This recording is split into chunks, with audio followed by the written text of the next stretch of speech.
Tabe, jumpa lagi dengan saya di Negara Bijaksana, channel yang membahas sebuah persoalan populer di Indonesia secara bijaksana dan dijamin dengan pemikiran terbaru. Sekarang ini momen yang cukup tepat untuk kita berbicara soal siapa yang layak menjadi presiden yang harus dipilih. Pada umumnya, sekarang ini banyak orang berbicara tentang image tentang seorang calon presiden atau bakal calon presiden. Yang paling menonjol sekarang ada 3 nama ya, Anies Baswedan, Prabowo Subianto, dan Ganjar Pranowo. Pemberian image ini dipakai oleh setiap lawan politik. Sebetulnya istilah lawan politik itu tidak terlalu tepat bagi saya. Sebenarnya lebih tepat itu ya mitra politik, teman politik, sahabat berpolitik lah. Tidak disebut lawan politik. Terlalu ekstrim, terlalu negatif. Kubu sebelah, kubu yang lain, kubu yang berbeda, selalu mempersoalkan isu-isu negatif tentang seorang tokoh, seorang bakal capres. Sebenarnya isu negatif tentang seorang tokoh itu dia penting dan juga tidak penting. Penting apabila publik belum tahu. Jika publik sudah tahu, maka isu itu tidak penting untuk digaung-gaungkan terus. Karena apa? Karena setiap isu itu sudah dilemparkan ke publik.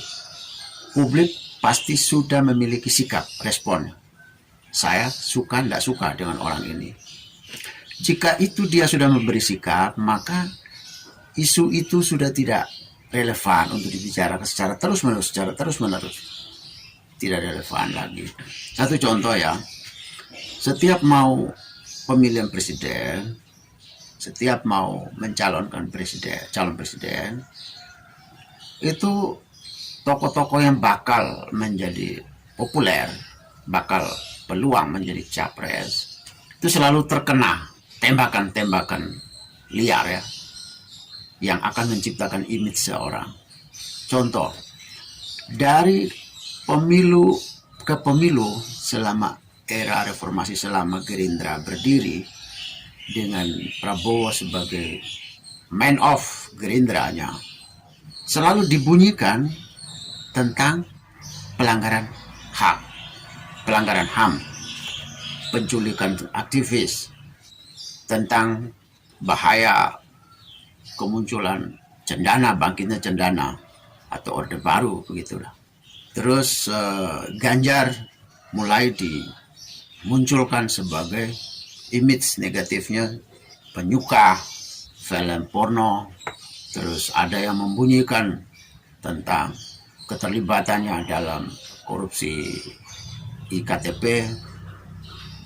Lalu ada yang mulai memunculkan isu Ganjar di Jawa Tengah sebelum menjadi gubernur Jawa Tengah, yaitu ada yang bilang jumlah kemiskinan sekian persen di Jawa Tengah, bermacam-macam. Anies diimajkan sebagai orang yang cuma berkata-kata, tidak punya makna yang berarti, tidak terbuktilah dalam dunia nyata, terutama selama beliau menjadi gubernur DKI, dianggap tidak sukses, cuma bisa berkata-kata. Selama ini dianggap Anies sebagai tokoh yang produsen kata-kata. Ada juga yang memainkan isu korupsi seperti penyelenggaraan Formula E lah, ada yang memainkan dari segi Aibon lah, masalah lem yang dianggap ada indikasi korupsinya lah. Ada yang memainkan isu juga Anies dihubungkan dengan intoleran di Indonesia, bermacam-macam. Jadi setiap tokoh ini dilabelkan oleh kubu seberang, oleh sahabat politik sebelah, dengan niat untuk menciptakan image negatif tentang tokoh itu supaya elektabilitas beliau menjadi jatuh. Kalau dia jatuh, maka tokoh jagoan saya menjadi otomatis tercuat gitu loh. Jadi seolah semua tokoh ini disanding-sandingkan supaya dihidangkan kepada publik. Silakan publik bersikap. Isu semacam ini bukan berarti tidak penting, penting juga. Tetapi yang harus dilihat adalah satu, efektivitas isu, yang kedua produktivitas isu. Efektivitas isu itu begini, setiap isu yang dimainkan selalu ada berpengaruh langsung kepada elektabilitas seseorang. Kalau dia dimainkan, tokoh ini kalau diserang dengan isu ini, maka elektabilitasnya langsung turun. Kalau dimainkan dengan isu ini, maka elektabilitasnya langsung naik. Itu bisa. Tapi kalau isu ini dimainkan tidak berpengaruh kepada elektabilitas, untuk apa? Artinya apa? Isu-isu yang tidak berpengaruh lagi kepada elektabilitas seseorang tokoh itu adalah isu yang lama. Ketika isu yang lama ini berjalan, dulunya pernah dilemparkan ke publik, lalu setiap orang sudah mengambil, memposisikan isu ini ke dalam otak dan hatinya, kemudian dia memberikan sikap, reaksinya, menanggapinya dengan sikap dia. Nah, semua isu-isu yang tadi saya sebutkan tadi, untuk Anies, untuk Ganjar, untuk Prabowo, itu kan sudah dimainkan lama. Dan saat ini masyarakat sudah punya sikap. Terlihatlah di dalam gambaran grafik, di dalam statistik setiap survei yang dilakukan oleh lembaga survei yang dipublikasikan setiap waktu. Inilah yang membuat grafik setiap bakal capres ini yang kita lihat selama ini berbeda-beda dan beda tipis, ada yang beda jauh. Itu artinya apa? Artinya inilah hasil dari isu yang sudah dibuang masa lalu. Kalau isu masa lalu itu dibuang terus-menerus sampai saat ini, maka itulah isu-isu yang sudah tidak berguna, tidak berpengaruh lagi kepada pilihan publik. Orang yang sudah pilih Prabowo, meskipun isu yang dimainkan adalah dia pelanggar HAM, dialah orang dekat cendana, apalah gitu, isu ini sudah tidak berpengaruh. Berarti ini orang sudah tahu dan sudah bosan. Sehingga elektabilitas Prabowo, meskipun isu ini dimainkan terus-menerus, tidak berpengaruh, tidak jatuh juga. Begitu juga Ganjar. Semua isu yang dimainkan untuk Ganjar ini, baik film porno maupun kasus dugaan korupsi IKTP, kemiskinan di Jawa Tengah, itu sudah terjadi lama. Dan itu tidak juga mempengaruhi elektabilitas Ganjar. Tiap kali disurvei, dipublish, ya segitu-segitu juga angkanya gitu. Tapi kan isu setiap hari kan rame terus, tabrakan isu, bertabrakan, saling menyerang, tidak berpengaruh lagi. Artinya sudah mubazir. Dia yang suka sudah tidak goyah dengan isu yang dimainkan. Dia yang sudah tidak suka juga tidak goyah juga dengan isu-isu mainkan yang sudah lama. Isu yang paling berpengaruh kepada elektabilitas seseorang, dan itu penting. Karena isu yang penting itu adalah isu yang menjadi sebuah informasi baru, jadi pertimbangan baru bagi publik untuk dia bersikap. Saya dukung atau tidak, saya pilih atau tidak orang ini. Inilah isu-isu yang baru, yaitu suatu kejadian baru, suatu fakta baru, atau suatu isu lama tapi berdimensi baru. Itu akan sangat berpengaruh kepada pilihan publik. Isu yang sangat produktif bagi pertimbangan pemilih. Dia memilih atas dasar apa? Dia memilih atas dasar apa? Itu membantu orang untuk memiliki sikap terhadap seorang tokoh. Membantu orang itu mempercayai image itu, atau membentuk sebuah image kolegalitas atau kolegal secara massal. Jadi isu yang lama yang tidak berguna itu, misalnya ya Prabowo itu dianggap dimainkan sebagai pelanggar HAM karena ada penculikan, ada kehilangan aktivis. Itu sudah lama, reformasi 20-an tahun kok. Itu dimainkan dan orang sudah punya sikap sendiri-sendiri. Ada yang sudah memilih Prabowo, dia tidak goyah dengan isu itu. Ada yang sudah tidak menyukai Prabowo, isu itu dimainkan, ya dia memang aslinya sudah tidak suka, sudah tidak pilih, tidak dipengaruhi. Begitu juga dengan Ganjar, begitu juga dengan Anies.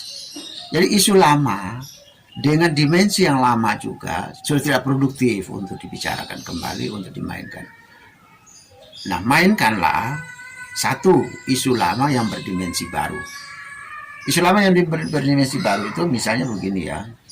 Contoh, kalau Ganjar tetap diulang-ulang soal pernyataan penolakan terhadap timnas Israel dalam Piala Dunia, kalau dia dimainkan terus-menerus dengan mengatakan atau menuduh bahwa dia merusak mimpi orang muda di Indonesia ya, yang mau berkarir di sepak bola. Sejak semula Ganjar melakukan itu, sejak semula FIFA memutuskan itu, isu ini dengan dimensi ini, dimensi isu pembatalan Piala Dunia di Indonesia dan berdimensikan mematikan cita-cita mimpi bagi anak-anak muda yang mau bermain di sepak bola, itu sudah selesai dan orang sudah punya sikap masing-masing terhadap Ganjar.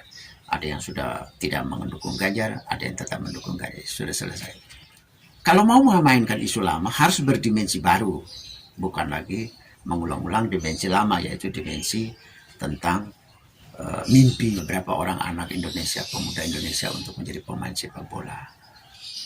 Isu lama yang dimainkan dengan dimensi baru itu misalnya begini.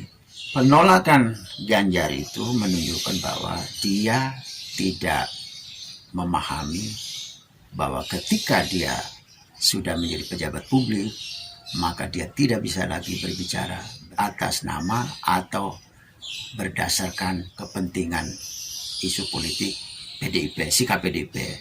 PDIP menolak kedatangan timnas Israel dengan berbagai alasan, maka Ganjar sebagai kader PDIP, dia juga menolak itu.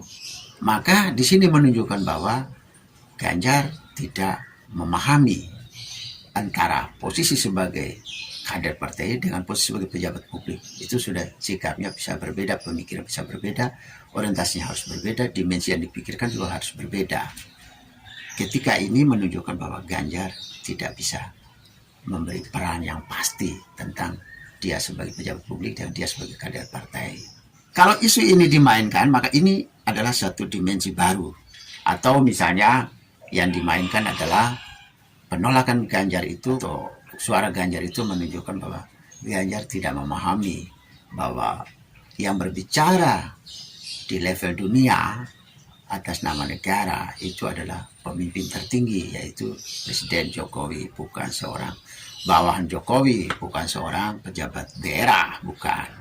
Nah, ini menunjukkan bahwa Ganjar tidak mengerti tentang organisasi, sebuah organisasi, job description sebuah organisasi. Negara itu kan sebuah organisasi juga. Ini akan berpengaruh sebuah dimensi baru, informasi baru, cakrawala baru yang akan masuk ke pemahaman publik, akan masuk ke otak publik, akan masuk kepada rasional logika publik. Maka publik akan bersikap, oh ya toh, berarti Pak Ganjar tidak paham ini toh, tidak paham ini toh. Nah, inilah yang akan berpengaruh. Begitu juga dengan isu-isu lama Anies, harus diberi dimensi baru. Tidak terus-terusan bermain di dimensi lama. Kalau dia dekat dengan si ini dianggap dia intoleran, itu terlalu sudah lama dan orang sudah punya sikap semua. Harus beri dimensi baru ya. Begitu juga dengan Prabowo, harus diberi dimensi baru. Kalau dimensi lama sudah tidak mempan, sudah mubasir lah. Kita ribut tiap hari, halaman media massa kita diributkan oleh itu, halaman media sosial kita diributkan oleh hal yang sama, itu tidak efektif. Itu kita sudah membuang-buang energi untuk sesuatu yang tidak produktif lagi.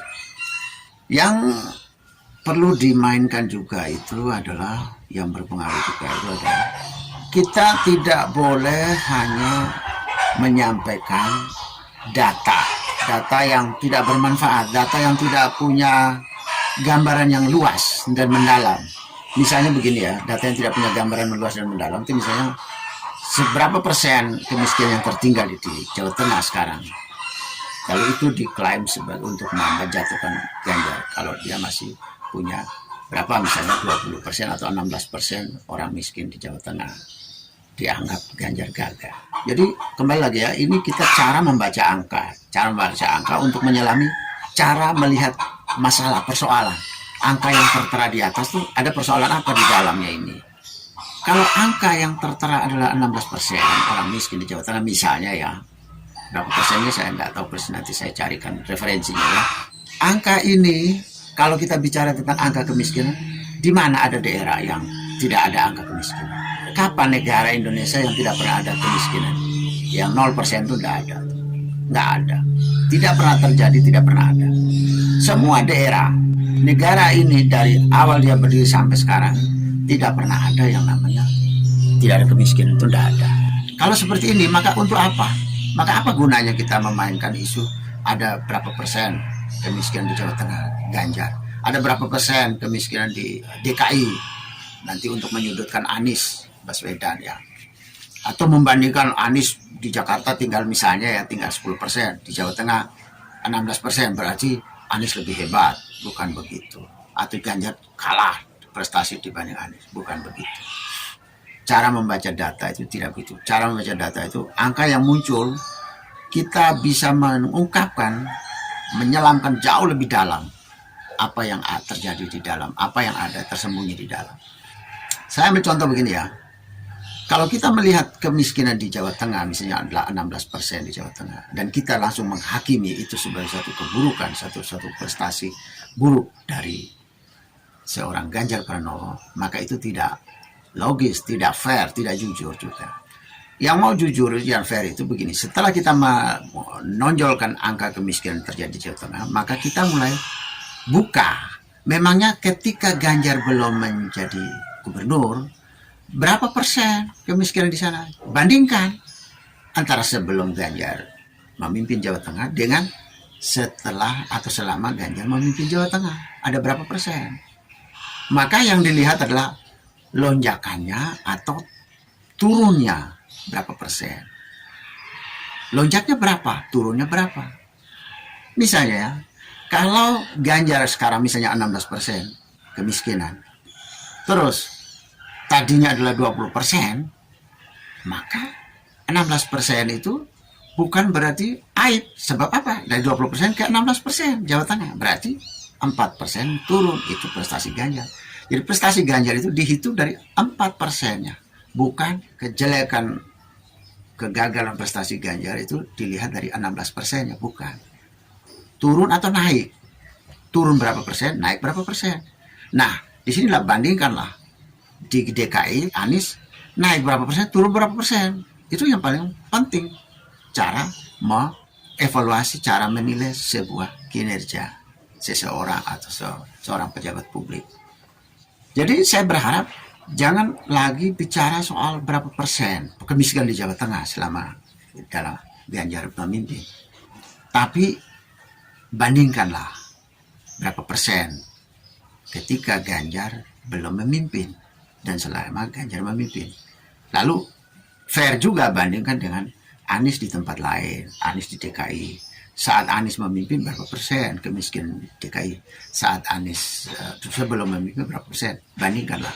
Naik atau turun, turun berapa persen, naik berapa persen.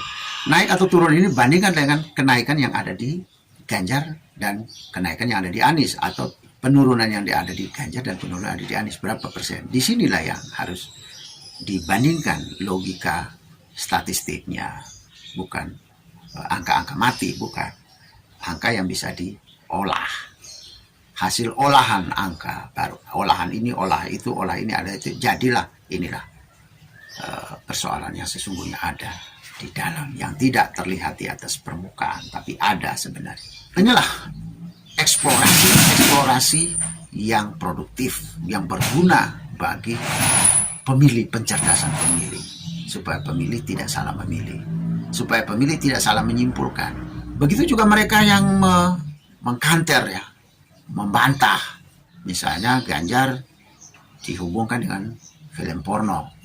Wah, ini gubernur calon presiden kita mesum. Semua orang sudah tahu, sudah lama, bahwa kalau nonton begini mesum, itu sudah lama orang tahu. Begitu juga dengan kubu Ganjar, tidak bisa juga membantah ini, bahwa labelisasi terhadap Mas Ganjar ini, labelisasi mesum ini tidak bisa dibantah juga. dengan pembalikan dimensi, dengan menyodorkan dimensi baru.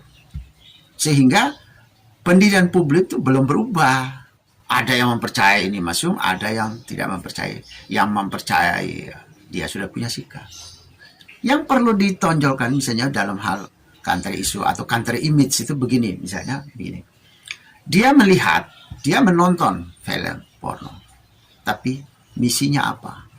Misinya dalam rangka dia memahami sebuah persoalan sosial yang ada di masyarakat. Dalam rangka dia untuk formulasi satu kebijakan publik yang ada di tangan dia pegang. Yang menunggu dia yang mengeksekusikan sebuah kebijakan publik. Dia harus pahami fenomena, seberapa parahkah fenomena film porno. Bagaimana cara penyebaran film porno. Seberapa parahkah film porno yang berefek kepada kejahatan pornografi. Yang tidak memiliki efek edukasi seks. Maka seorang pejabat publik, bahkan seorang pengamat, seorang ilmuwan, seorang tua pendidik, orang tua yang akan mendidik anaknya, guru yang akan mendidik siswanya, dengan motif seperti ini, mau tidak mau dia harus menonton. Sama juga dengan Kementerian Informasi dan Teknologi yang mengurus soal digital, mengurus soal internet misalnya. Dia baru mematikan situs-situs porno, situs-situs yang dianggap berbahaya. Ya dia harus nonton dulu. Baru dia ambil keputusan, oh ini perlu diadakan tindakan ini. Ini tidak perlu diadakan tindakan, dibiarkan. Karena ada unsur tidak berbahaya. Dipertimbangkan dari berbagai dimensi, tidak bermasalah. Dia harus menonton. Kalau dia tidak menonton, dia asal ambil keputusan, ini tutup loh. Tahu apa kamu? Tahu-tahu di sana adalah pendidikan seks. Loh, kok sudah ditutup? Nah, inilah kalau dia tidak menonton. Dia harus menonton. Bahwa ini sejauh mana unsur kejahatannya, unsur pornografi, unsur kriminalitasnya dibanding unsur pendidikannya. Sejauh mana? Dia harus menonton. Jadi menonton film porno tidak selalu buruk. Tapi tergantung motivasinya, motifnya apa.